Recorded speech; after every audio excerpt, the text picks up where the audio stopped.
kwa kunipea nafasi huu ya kuongea mbele ya Wakenya wenzangu. Bwana Spika, kwanza before niingie kwa mada. Order Sakaja. Order. Bwana Spika, control this house. On a serious note. Yeah. Bwana Spika, before niingie kwa mada, mimi nataka kuambia Wakenya na serikali ya Kenya, musione ni mimi haikuwa shida yangu kuota. Jana nikilala niliona Gachagua pia ameitwa na Mungu, na mtu ambaye alikuwa anatengeneza soup ni Raila Amolo Odinga, na Raila aliniambia yeye atakuwa anashughulikia Gachagua mzuri, na nilikuwa naona malaika wanaonyesha Gachagua venye ataingia kwa moto. So Gachagua, wewe na mambo yako ya goons, fanya tu, fanya vile unataka, lakini mimi niliota kwamba umenyuria. Hiyo ni ndoto yangu, mimi sijasema naweza kuua. Mimi niliota ya kwamba umekufa, na Raila kama minister of water na roads pale juu ametengeneza sherehe.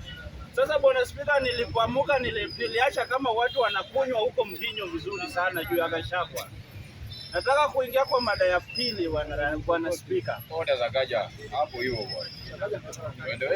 Nataka kuambia Rigathi Gachagua, it has come to a time when nation no longer needs democratic freedom, but we are appealing for economic liberation as the young people of this country.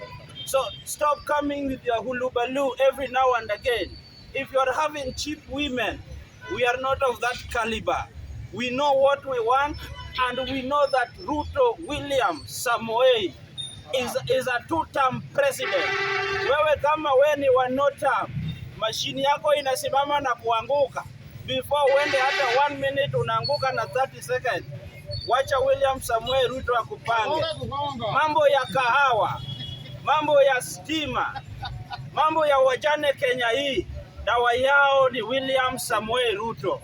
Rigathi Gachagua, wewe mimi sikuogopi, na nataka kukwambia ile 300 billion ambayo ulichukua ukiwa no-term deputy, Ruto akiweka Biblia chini, tunakujia 300 billion yenye uliiba kutoka KEMSA, na sisi hatukuogopi.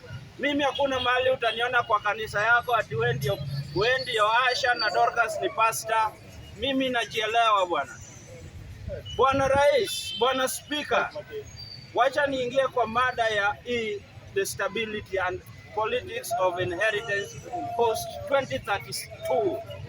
Bwana Speaker, tukimaliza hii mambo ya William Samoei Ruto, sasa hii economy iko sawa. Tunaona affordable houses are being erected all over. Things are beginning to open now. Na hatuwezi danganyana, tusidharau Nyota program, because inasaidia 100,000 of youth of this nation. So mimi kama Mkenya sina ukabila, kwa sababu mimi kama binafsi nafanya na Wakikuyu, tunafanya nao biashara, tutangamana na wao na mimi tuko kitu kimoja. But a time comes when a nation is bigger than all of us. So Gachagua, kama we bado unafikiria you are the only salt in our cup, we can do without you, na tunaishi bila wewe. My friend, tupeleke pole na venye naona His Excellency Mbadi. Do not stop. Continue with the same formula. After Samoei Ruto ni Mbadi. Asante.